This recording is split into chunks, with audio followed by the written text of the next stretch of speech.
하이델베르 교리문답 제48주일 123문답을 교독하도록 하겠습니다. 하나님의 말씀을 요약한 교리문답 제48주일 123문답 교독하겠습니다.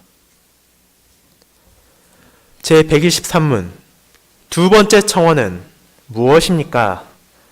두 번째 청원은 아버지의 나라가 임하소서이며 그 뜻은 다음과 같습니다. 우리가 주님께 더욱더 순종할 수 있도록 말씀과 성령으로 우리를 다스려 주옵소서. 주님의 교회를 보존하여 주시고 성장시켜 주옵소서. 사단의 일들과 주께 대항하여 일어나는 모든 세력과 주의 거룩한 말씀을 거역하는 모든 음모를 파괴하옵소서. 아버지께서 만유의 주가 되시는 아버지의 나라의 충만함이 임할 때까지 이 모든 일을 행하옵소서.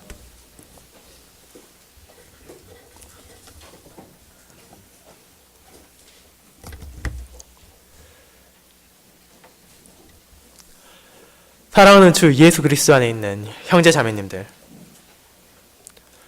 여러분들은 왕국이란 말을 들을 때 어떤 것이 가장 먼저 떠오르십니까?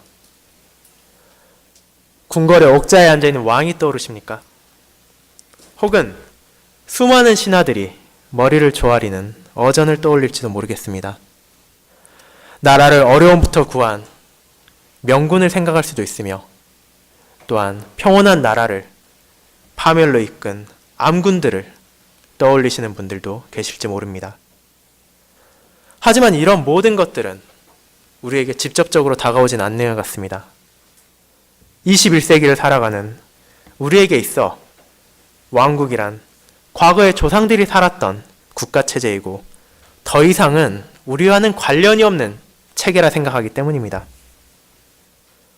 물론 그럼에도 여전히 왕들이 나라를 다스리는 국가들이 지구에는 존재합니다.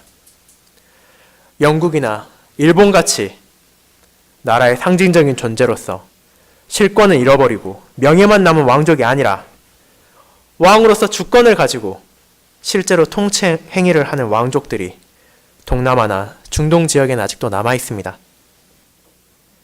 이러한 왕국과 우리가 생각하는 나라라는 개념의 차이점은 무엇입니까? 정치적, 경제적으로 수많은 차이가 있을 수 있습니다. 하지만 무엇보다도 왕국이라는 이름은 왕의 나라라는 뜻을 가지고 있습니다.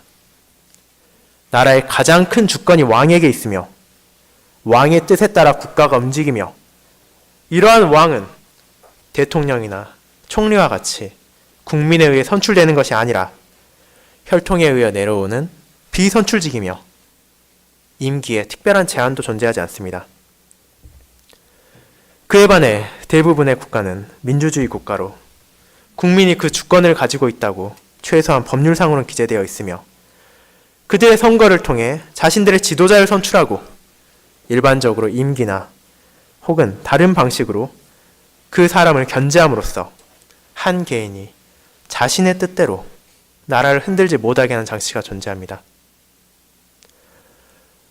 이와 같은 우리가 생각하는 것과 다른 왕국의 개념을 기억하며 오늘 우리는 주기도문의 두 번째 청원인 아버지의 나라가 임하소서 라는 내용을 알아볼 것입니다. 아버지의 나라가 우리가 일반적으로 생각하는 나라의 개념과 어떻게 다르며 그 나라가 임하게 해달라는 기도를 통해 우리가 진정으로 구하는 것이 무엇인지를 알아볼 것입니다. 그리고 아버지의 나라가 어떤 방식으로 임하게 되는지와 그 나라가 임할 때 우리에게 주어지는 은혜가 어떤 것인지를 함께 깨닫게 될 것입니다. 그렇게 오늘 오후 저는 교리문답 제48주일에 요약하고 있는 주기도문의 두 번째 가르침을 아버지의 나라가 임하소서 라는 제목으로 설교할 것입니다. 그리고 교리문답이 가르치는 두 번째 청원에 담겨있는 세 가지 점을 중심으로 다루고자 합니다. 첫 번째, 우리의 자세에 대한 청원.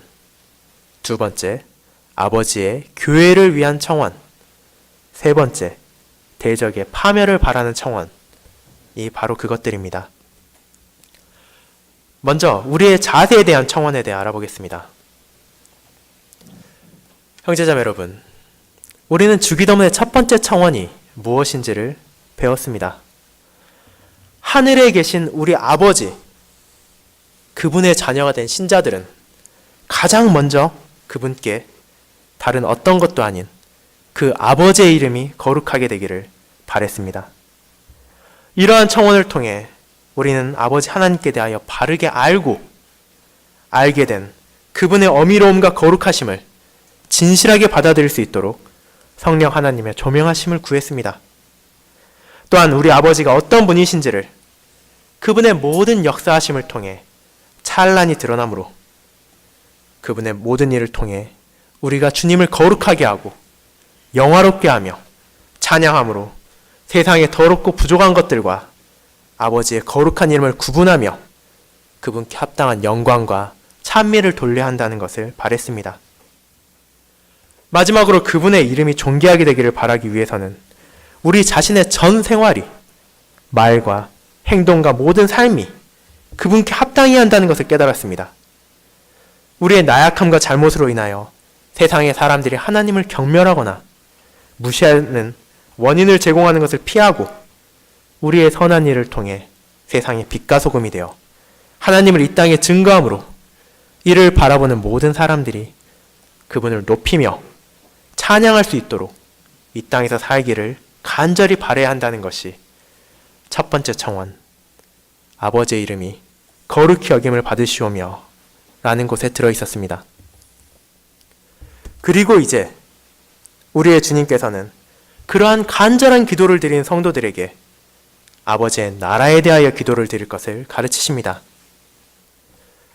아버지의 이름과 같이 우리는 이 나라에 대해 구하기에 앞서 그 나라가 의미하는 것이 무엇인지를 되새겨볼 필요가 있습니다. 앞서 말했듯이 이는 우리가 일반적으로 가지고 있는 나라의 개념과는 차이가 있습니다. 주님께서 우리에게 청원하라고 하신 것은 무엇입니까? 우리의 나라가 임하는 것이 아닙니다. 바로 아버지의 나라, 더 정확히는 아버지의 왕국이 임하기를 바라라고 알려주셨습니다. 그렇게 이 나라의 주권자들은 우리들이 아닙니다.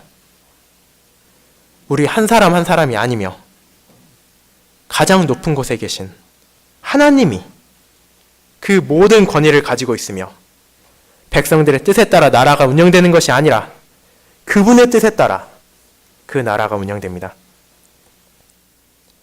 하지만 우리가 왕국에 사는 것을 반기는 사람은 드물 것입니다. 이러한 나라에 사는 것을 우리는 쉽사리 받아들일 수 없습니다. 왜냐하면 우리는 왕국에 대해 무수히 많은 부정적인 사례들을 알고 있기 때문입니다.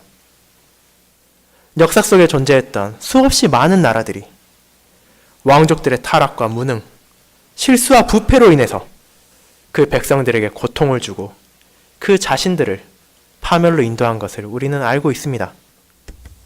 또한 우리는 하나님의 진리의 말씀인 성경을 통해서도 이스라엘과 유다 왕국이 어떻게 멸망되었는지를 생생하게 볼 수 있습니다.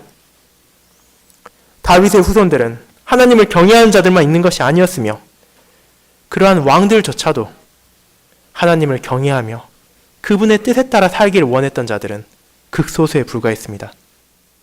그리고 수많은 왕들이 이방의 헛된 우상을 섬기며 하나님의 뜻을 거역하고 백성들 역시 이처럼 어리석고 악한 왕의 길을 따름으로써 그 나라가 하나님의 진노로 인해 파멸당하고 다윗의 왕국이 멸망했음을 우리는 보지 않았습니까?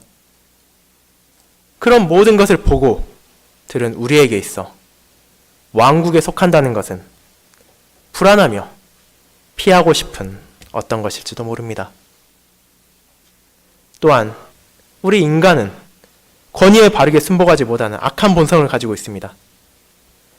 우리 자신이 주인이 되고 싶어하며 우리 뜻대로 무엇이든지 하고 싶어하는 욕망이 있기 때문에 누군가가 우리의 위에 서서 우리를 누르며 우리의 뜻을 마음대로 다스릴 수 있다는 것은 받아들이기는 결코 쉽지 않습니다.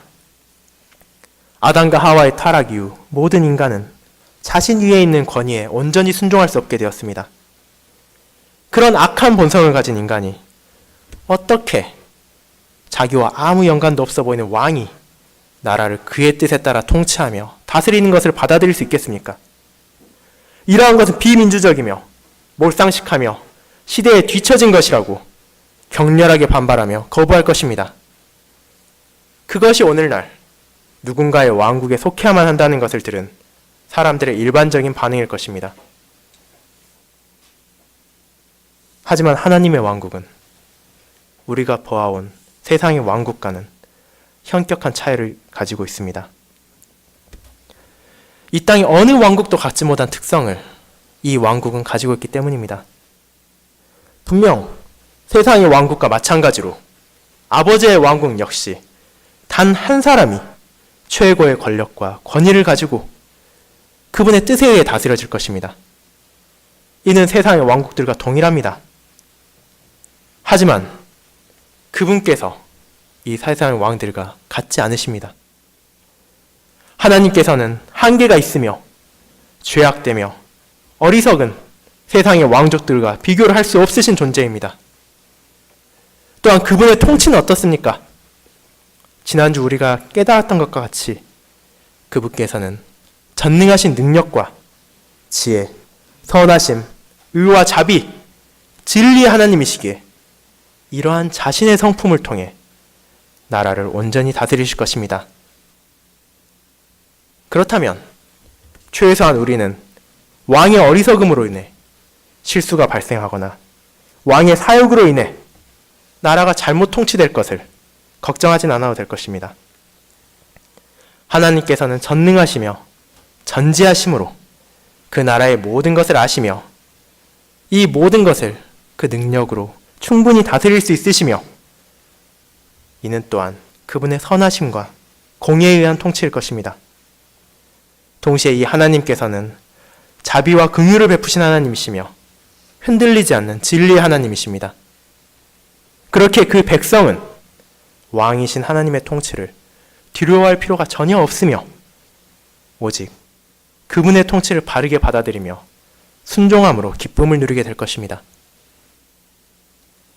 또한 하나님께서는 세상에 어떤 왕도 가질 수 없는 유일하신 특성을 하나 가지고 계십니다. 그것이 바로 그분의 영원성이십니다. 세상의 모든 왕들은 수명을 가지고 있습니다. 제아물 훌륭하고 뛰어난 왕이라 하더라도 하나님의 정하신 때가 오면 이 세상을 떠나야만 합니다. 그리고 그가 노력하며 여러 방식을 통해 자녀를 교육하고 다스렸다 하더라도 그 자녀가 아버지와 같은 선정을 펼칠 것이라는 보장은 아무도 할 수 없습니다. 이러한 것을 우리는 유다의 왕들을 통해서도 볼 수 있습니다. 악한 왕 아하스가 유다를 다스릴 때 이스라엘 백성들은 그의 길을 쫓아 악한 길을 걸으며 하나님께 반역하였습니다. 하지만 그가 죽고 난 후에는 어떻게 되었습니까? 그 아들인 히스기야가 왕이 되었을 때 히스기야는 성전을 정화하며 그곳에서 하나님을 향한 예배를 회복하였습니다. 또한 강대한 아수르의 군대가 예루살렘을 위협할 때도 하나님을 의지함으로 그분의 도움을 통해 왕국을 보존할 수 있었습니다. 하지만 히스기야 왕에게도 수명으로 인해 그 끝이 찾아왔습니다. 그 왕이 죽은 후 왕의 아들인 므낫세는 다시 할아버지인 아하스를 따라 하나님 앞에 가증한 일을 행하며 악을 행했습니다. 이와 같이 인간의 왕의 통치에는 명백한 한계가 있습니다. 그 왕이 선하건 악하건 그의 통치에는 끝이 나오며 이후의 왕국의 방향은 다시금 흔들리게 됩니다. 할아버지와 아들, 손자 이러한 왕을 통해 그 왕국의 방향이 너무나도 쉽게 흔들리는 것을 우리는 보게 됩니다. 하지만 하나님께서는 영원하신 하나님이십니다. 이것이 우리에게 주는 위로가 무엇입니까? 이는 이 선하신 하나님의 통치행위가 결코 끝나지 않는다는 데 있습니다. 영원부터 영원까지 변치 않으시며 항상 졸지도 주무시지도 않는 하나님께서 이 나라를 다스리시기 때문입니다. 그리고 이 하나님께서 바로 우리의 아버지이십니다. 결코 우리와 무관한 통치자가 아니며 우리를 돌보시며 이 땅의 부모들보다도 우리에게 더 사랑을 베풀어 주시는 이 아버지께서 나라를 다스리시는 왕이십니다. 그렇기에 우리는 무엇을 해야 합니까? 이러한 아버지의 통치에 순종해야 합니다. 이러한 순종을 위해 우리는 하나님께서 우리를 말씀과 성령으로 다스려 주실 것을 구합니다. 하나님의 나라가 어떤 것인지를 알기 위해서 이러한 말씀과 성령의 인도가 필요합니다. 우리가 하나님의 진리의 말씀을 알아가지 않으면, 우리가 이 읽은 말씀을 성령 하나님께서 조명해 주심으로 믿고 받아들이도록 하지 않으신다면 우리는 이 나라의 실체를 바르게 알 수도 없으며 이 나라에 바르게 순종할 수도 없기 때문입니다. 나라의 왕이시자 주권자이신 하나님과 그분의 나라를 바르게 알기 위하여 우리는 성령과 말씀으로 우리를 다스려 줄 것을 구합니다. 그리고 우리의 주이신 예수 그리스도께서 이 땅에서 아버지의 통치가 어떠실지를 보여주셨습니다. 살아계신 아버지의 형상이시며 동시에 삼위 하나님이신 참 하나님이시며 참 인간이신 우리의 주님께서는 아버지의 나라가 어떻게 통치될 것인지를 자신의 사역을 통하여 보여주셨습니다.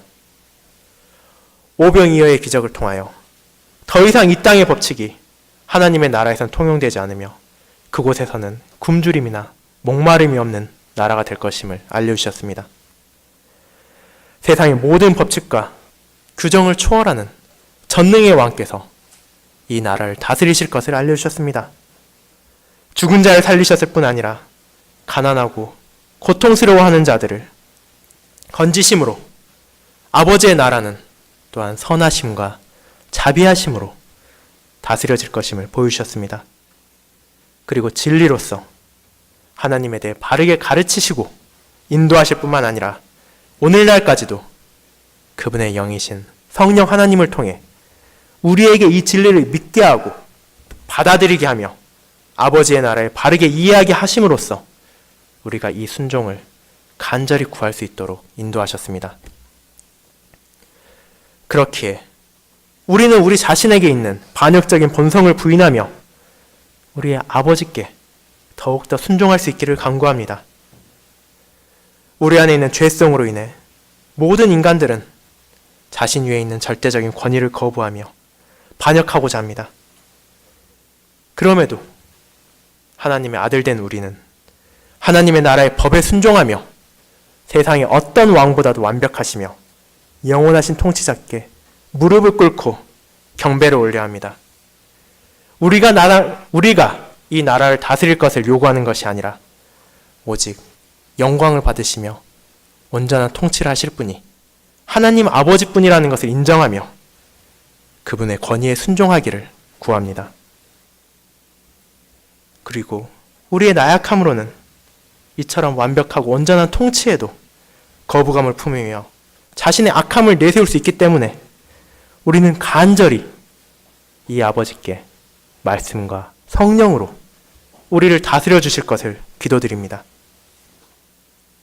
하나님의 말씀을 읽고 묵상하며 이를 통해 일하시는 성령 하나님의 역사로만 우리는 진정한 순종을 바랄 수 있으며 드릴 수 있으며 시작할 수 있기 때문입니다. 아버지께 순종하는 자녀와 같이 아버지의 통치에 진정으로 순종하며 이를 따르는 것이 이 청원에서 드러나는 우리의 첫 번째 바람입니다. 두 번째로 아버지의 교회를 위한 청원에 대해 알아보겠습니다. 성도 여러분, 아버지의 나라를 위한 청원은 그분의 교회를 위한 내용도 포함하고 있음을 교리문답은 밝히고 있습니다. 이는 다음과 같습니다. 주님의 교회를 보존하여 주시고 성장시켜 주옵소서. 이러한 고백을 통해 우리는 아버지의 나라의 기도를 드릴 때 그분의 나라뿐 아니라 아버지의 교회에 대해서도 생각하게 됩니다. 아버지와 나라. 더 직접적인 표현으로는 아버지의 나라의 왕국과 그분의 교회는 어떠한 관계가 있습니까? 이 두 가지는 동일한 개념입니까?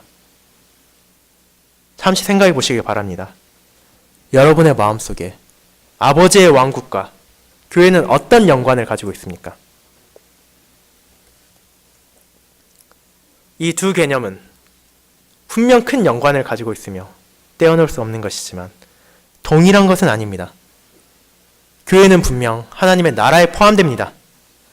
하지만 하나님의 나라는 교회 밖에도 존재합니다. 우리의 좁은 식견으로는 하나님의 나라를 교회 안으로만 제한시키려는 경향이 강합니다. 하지만 교회 밖에서도 우리는 하나님을 왕으로 인정하며 그분의 뜻에 따라 살아가는 자들이 있음을 잊어서는 안 됩니다. 그것이 바로 어디입니까? 신자가 이 땅에서 살아가고 활동하는 것은 그 모두가 하나님의 왕국입니다. 신자는 그 가정에서 하나님을 주인으로 모시며 살아갈 것입니다. 자녀들을 하나님께서 주신 언약의 자녀로 양육할 것이며 하늘에 계신 아버지에 대해 바르게 가르치며 그들을 성장시킬 것입니다. 그리고 그 가정에 있어서도 모든 것을 다스리신 이가 하나님 아버지심을 기억하며 그 아버지의 뜻대로 가정을 다스릴 것입니다.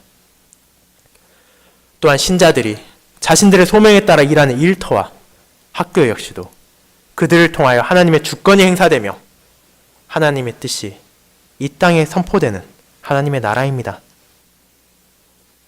또한 그분의 말씀을 바르게 알리기 위해 노력하는 선교지 역시 아직 물질적인 교회가 세워지지 않았다 하더라도 하나님의 나라에 분명 속하는 것입니다. 이처럼 하나님을 왕으로 모시며 그에 따라 살아가고자 하는 모든 곳이 하나님의 나라에 속해 있습니다. 하지만 그 중에서도 교회는 분명 더 특별한 의미를 가지고 있습니다. 교리문답 해설서를 작성한 반델덴 목사는 이에 대해서 세 가지 이유를 설명합니다. 첫째, 교회는 먼저 하나님께서 천국의 열쇠를 맡긴 곳이기 때문에 중요합니다. 우리는 교리문답 제31주일에서 이 천국의 열쇠에 대해 배웠습니다. 이 천국의 열쇠가 무엇입니까? 이는 거룩한 복음 설교와 기독교적 권징입니다. 주님께서 교회에 천국의 열쇠를 주셨습니다. 복음 설교를 통해 자신의 죄를 뉘우치며 복음의 약속을 참된 믿음으로 받아들이는 모든 이들에게는 천국의 문이 열리며 이를 자신의 위선과 악으로서 거부하며 죄악으로 받아들이지 않는 이들에게 이 천국의 문은 닫힙니다. 또한 기독교 권징을 통해서도 이 문은 열리고 닫힙니다. 자신의 잘못을 회개할 것을 완강히 부인하며 기독교적 사랑으로 인해 바르게 실행되는 권징을 거부하는 이는 성례의 참여를 금지당하며 나아가 교회에서 추교를 당할 것입니다. 그리고 이 권징은 단순히 이 땅에서의 교회에만 한정된 것이 아니라 그 사람에게 있어 천국의 문이 닫힌다는 것을 의미합니다. 그럼에도 불구하고 이러한 권징을 통해 자신의 죄악됨을 깨닫고 진심으로 회개하며 언사와 행동을 통해 돌이킴을 증거한 자는 교회에 기쁘게 받아들여질 것이며 천국의 문은 그에게 다시 한번 활짝 열릴 것입니다. 그렇기에 이와 같은 천국의 열쇠를 가진 교회의 중요성이 너무도 큽니다. 왜냐하면 하나님의 나라의 문을 열고 그 문을 닫는 것이 교회에게 주어진 역할이기 때문입니다. 두 번째로, 교회는 하나님의 백성을 준비시키는 곳이기에 특별합니다. 오늘 오전 설교를 통해 우리는 교회가 한 마음과 한 뜻으로 복음 안에 굳게 서서 믿음을 위하여 담대히 대적과 맞서 싸워야 한다는 하나님의 말씀을 들었습니다. 이 세상에는 여전히 하나님의 말씀을 거부하는 대적들이 남아있으며 그러한 적들과 싸우기 위해서는 우리 모두가 하나님의 말씀을 받아들이고 그 말씀으로 무장해야 합니다.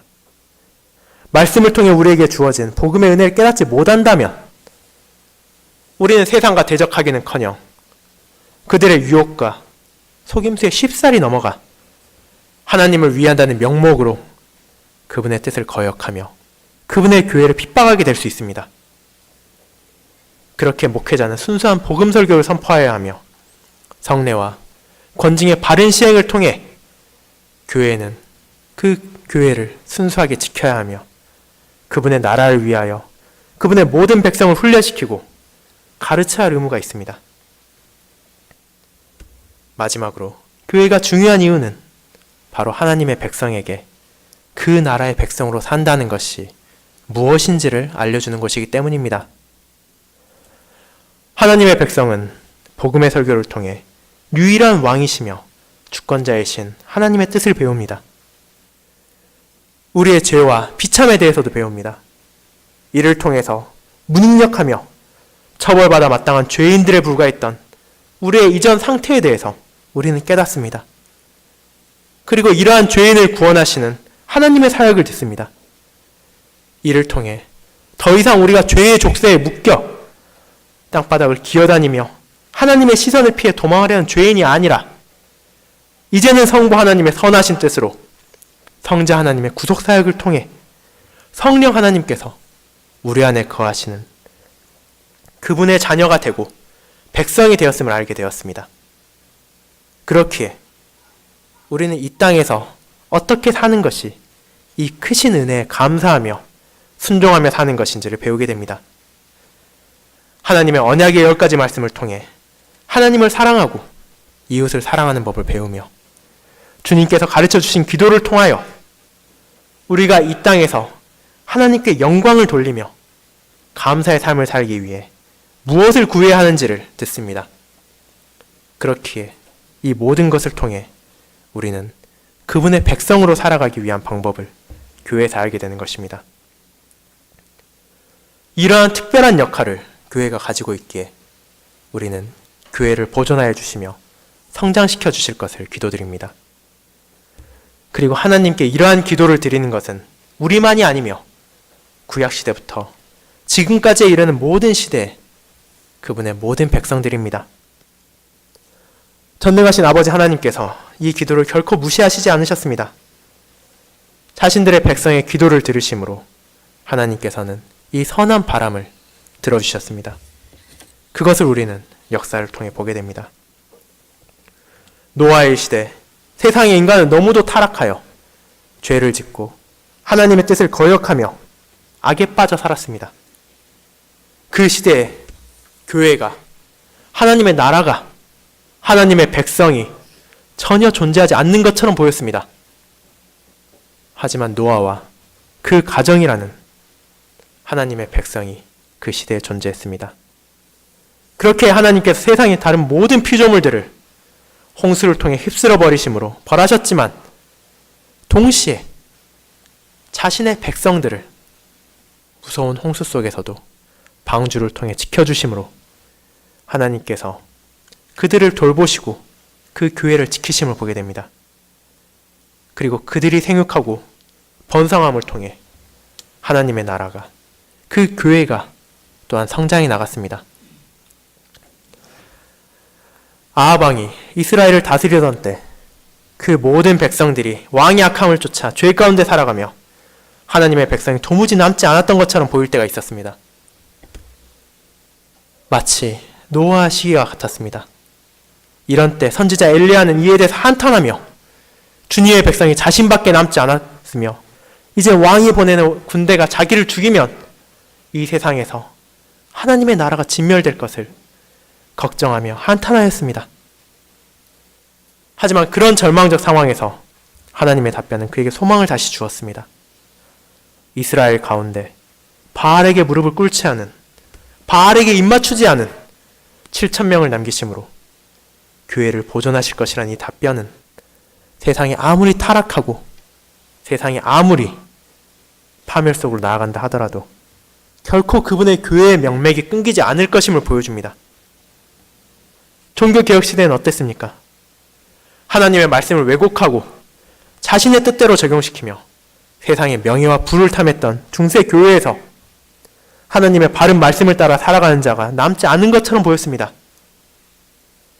하지만 말씀에 신실하며 그 말씀을 따라 가르쳤던 교부들을 통해 주님께서는 예배를 회복시키시고 하나님께 대한 바른 믿음을 가진 자들을 통해 어두웠던 세상에 빛을 비추심으로 다시 한번 교회를 보존하시고 그들을 돌보사 교회가 성장하게 하셨습니다. 그러한 교회를 통해 이제 하나님의 백성들은 활짝 열린 천국의 문을 바라보며 하나님을 대적하는 세상의 악한 권세와 그들의 종과 싸우는 준비를 하며 아버지의 선하신 뜻에 따라 살아갈 수 있게 됩니다. 그리고 자신의 교회를 향해 아버지께서는 그리스도 안에서 이 모든 은혜를 베푸십니다. 이 교회를 세우시는 것이 사람이 아닙니다. 비록 그 과정에 있어서는 자신의 백성들을 사용하시지만 궁극적으로 주님께서 이 땅 위에 교회를 세우십니다. 주님을 향해 하나님의 아들이시라는 바른 고백을 한 베드로와 제자들에게 예수님께서는 반석 위에 내 교회를 세우리니 라고 말하시고 천국의 열쇠를 교회에게 주셨습니다. 이를 통해 주님께서 자신이 교회를 세우신다는 것을 드러내셨습니다. 또한 에베소서 2장에 기록된 사도 바울의 서신을 통해서도 주님께서 사도들과 선지자들을 사용하셔서 교회를 세우시고 그분께서 직접 모퉁이 돌이 되심으로 그 교회를 지탱하심을 보여줍니다. 이처럼 주님께서 궁극적으로는 주님만이 교회를 세우실 뿐 아니라 지키시며 성장하게 하십니다. 그렇기에 우리 역시도 이 교회를 위해 기도드립니다. 교회와 하나님의 나라가 직결되어 있음을 알기에 교회를 위하여 기도드림으로 하나님의 나라를 위해 기도드립니다. 주님께서 이 교회를 세우시며 지금도 보존하고 계십니다. 직분자들을 통해 하나님의 백성을 돌보시고 아버지의 말씀을 선포케 하십니다. 그리고 우리의 소망은 이 교회가 보존되며 성장하는 것입니다. 이는 단순히 물리적으로 큰 교회를 짓고 많은 수의 사람이 예배당으로 몰려드는 것을 의미하지 않습니다. 단순히 외적인 성장만이 아니라 교회의 구성원 한 명 한 명이 주님의 말씀을 순종하며 그분의 뜻을 세상 속에 증거함으로 내적으로도 성장해 나가기를 우리는 구합니다. 세상의 사람들이 신자들을 통하여 하나님의 이름을 높일 뿐 아니라 그 복음의 말씀을 전해 듣고 회개하며 참 교회로 나아옴으로 우리는 이 소망이 이루어지기를 기도합니다. 그리고 이는 우리의 자긍심이나 우리의 명예를 위한 것이 아닌 오직 하나님의 나라가 이 땅에 전파되며 임하기를 간절히 바라는 우리의 진심에서 우러나와야 합니다. 그리고 이런 우리는 마지막으로 대적의 파멸을 바라는 청원을 하게 됩니다. 형제자매 여러분, 이 두 번째 청원의 마지막 간구는 하나님의 나라를 적대시하는 모든 세력과 음모를 파괴해 주실 것인 요청하는 것입니다. 우리는 이러한 것들에 대해 너무도 친숙합니다. 사단은 하나님의 나라가 이 땅에 임하는 것을 온갖 방법을 동원해서 저지하고자 합니다. 자신의 패배가 확정되었음에도 불구하고 발버둥을 멈추지 않으며 하나님의 뜻을 방해하기 위해 자신의 종들을 사용합니다. 이러한 사단의 공격은 교회 외부에서 들어오기도 하며 교회 내부에서 발생하기도 합니다. 가장 눈에 보이는 방식으로는 교회를 향한 핍박이 있을 것입니다. 세상의 정부가 교회를 핍박하는 경우가 있습니다. 때로는 종교적인 이유로, 다른 때는 인권이라는 이름으로 수많은 이유를 통해 교회를 핍박합니다. 총과 칼을 사용해서 교회를 물리적으로 파괴하고 신자들을 처형시키는 나라가 있는가 하면 언론과 여론을 사용해서 신자들의 사회적 위치를 빼앗으며 바른 말씀의 선포를 막으려고 하는 나라들도 있습니다. 또한 이단의 씨앗을 통해 교회를 내부에서 흔드는 노력도 멈추지 않습니다. 잘못된 가르침을 통해 하나님의 말씀을 왜곡하며 하나님의 백성들의 길을 홀리게 하며 교회를 하나님께서 알려주신 대로가 아니라 세상의 방식대로 다스리게 하고 세상의 방식대로 가르치고자 하는 자들이 존재합니다. 거기에 더해 개인의 사욕을 위해 하나님의 이름을 남용하고 거짓말을 함으로써 세상의 명예와 부를 얻으려는 거짓 선지자들이, 거짓 사도들이 지금도 존재한다는 것을 우리는 알고 있습니다. 이러한 공격이 지금만 존재했던 것은 분명 아닙니다. 그리고 우리는 우리 자신이 이러한 공격을 하는 세상의 무리를 심판할 수 없다는 것을 알고 있습니다. 그렇게 우리는 이러한 모든 악의 세력과 음모를 아버지 하나님께서 파괴하며 그 의인들을 건지실 날을 간구합니다. 그날이 오기를 간절히 갈망합니다. 이 바람과 갈망은 결코 잘못된 것이 아닙니다. 우리는 구약의 백성들이 그와 같은 기도를 부단히 드렸음을 알고 있습니다. 대표적으로 하박국 선지자는 여호와께 울부짖으며 의인을 구해주실 것과 악인을 심판하실 것을 구했으며 많은 시편들도 이와 같은 주제를 시를 통해 하나님께 올리고 있습니다. 또한 신약 성경에서도 이러한 기도는 멈추지 않습니다. 하나님의 말씀을 증거함으로써 죽임을 당한 의인들은 땅에 거하는 악인들을 심판하여 주실 것을 큰 소리로 불러 이루고 있습니다. 그리고 이러한 기도들이 결코 무시되지 않았습니다. 하박국 선지자는 하나님의 응답을 통해 그분께서 정하신 때 모든 악이 심판될 것이며 믿음 안에 거하는 의인들은 그 심판에서 건진받을 것임을 알게 되었습니다. 신약시대에 죽임당한 의인들 역시 하나님의 공의가 그분의 때에 실행될 것이라는 약속을 받았습니다. 이러한 공의가 완전하게 드러나며 모든 악이 파해질 하나님 아버지께서 정하신 때는 동시에 우리가 알고 있는 그리스도의 날입니다. 승천하신 주님께서 이 땅에 다시 오시는 그날, 세상의 모든 악인들과 그들의 음모와 흉계는 낱낱이 드러날 것이며 그들은 아무 곳에도 숨지 못하고 자신들의 마음을 감추지 못한 채 하나님의 공의에 의해 심판을 받을 것입니다. 이 땅을 다스리는 것 같았던 사단의 종들은 자신들의 모든 것이 헛된 것임을 깨닫게 될 것이며 어둠의 왕국은 완전하게 파멸할 것입니다. 이 주의 날이 오는 것은 밤에 도적이 숨어드는 것과 같이 아무도 예측할 수 없을 것이나 그날은 분명 지금 이 순간에도 가까이 오고 있습니다. 십자가에서 희생제사를 통해 사단을 무찌르시고 결박하신 주님께서 다시 오심으로써 이제 모든 악과 사단을 영원히 하나님의 백성을 해할 수 없도록 심판하실 것이며 물리치실 것입니다. 그리고 주님께서는 이 날이 진실로 속히 올 것임을 요한을 통해 알려주셨습니다. 이 날을 우리는 간절히 고대합니다. 이 세상에서 사단의 권세는 계속해서 새를 불리는 것 같이 보이며 우리를 둘러싼 세상이 온통 죄악으로만 뒤덮인 것처럼 느낄 때도 있습니다. 하지만 우리의 주님이신 그리스도께서 이미 승리하셨으며 그분의 승리에 모든 영광을 누릴 날이 가까워져 오고 있습니다.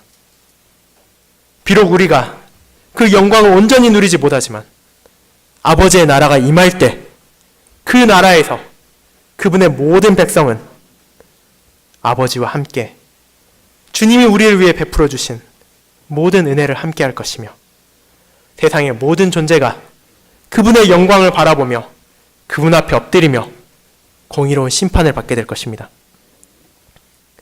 비록 우리가 다른 이들의 파멸을 통해 저희랑 복수심을 만족하고 싶진 않지만 그럼에도 불구하고 우리는 우리 자신의 복수심 때문이 아닌 하나님의 공의와 하나님의 의를 위하여 이 악이 제거되길 고대합니다. 그렇기에 이 날이 하루라도 빨리 오기를 바라는 것이 모든 신자의 바람입니다. 하나님께서 이 간구를 들으시고 자신의 때에 영광 가운데 그 아들을 보내실 것입니다.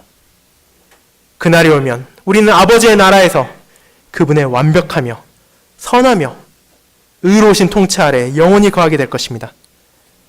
단순히 악이 제거되는 것이 아니라 세상의 그 어떤 통치자도 따라할 수 없는 아버지 하나님의 나라에서 그분을 신실하게 섬기며 우리의 모든 것이 그분을 위한 찬양으로 가득하게 될 것입니다. 이 날을 우리는 진심으로 갈망합니다. 그날이 하루라도 빨리 오기를 기대합니다. 그리고 그 영광의 날에 주님과 함께하기를 소망합니다. 이러한 모든 것을 우리는 나라가 임하옵시며 라는 청원을 통하여 표현하며 기도드립니다. 아버지의 나라에 대해 바르게 알므로써 그분의 뜻과 나라에 순종할 수 있기를 우리를 성령과 말씀으로 다스려 주시기를 구하며 아버지의 나라의 문을 열고 닫는 교회가 보존되며 성장함으로 주님의 백성들이 회개하여 하나님께로 다시 나아올 것을 부탁드립니다. 그리고 그분의 정하신 때가 속히 찾아와 이 세상의 모든 악과 음모를 파멸시킬 것을 우리는 간절히 고대합니다. 그러한 아버지의 나라가 임하실 때 우리의 몸과 영혼의 모든 필요는 채워질 것이며 더 이상 강구할 필요 없이 온전한 감사로 만물을 다스리시는 아버지의 다스림 아래 기쁨의 교제를 충만히 누릴 것입니다. 그리고 그분만이 만유의 주가 되셔서 세상의 모든 곳에서 그분의 영광이 빛나며 모든 이가 그분의 뜻에 따라 살아갈 날이 찾아올 것입니다. 이 영광의 날을 간절히 바라시며 이를 구하시길 바랍니다. 악인에게는 심판의 날, 의인에게는 영광의 날이 지금도 매 순간 다가오고 있습니다. 오늘 하루, 이번 한 주, 그리고 우리의 전 일생을 통해 속히 오실 주님의 날을 간절히 바라며 주 예수여 오시옵소서 나라가 임하옵소서 라는 고백을 드리도록 합시다. 아멘.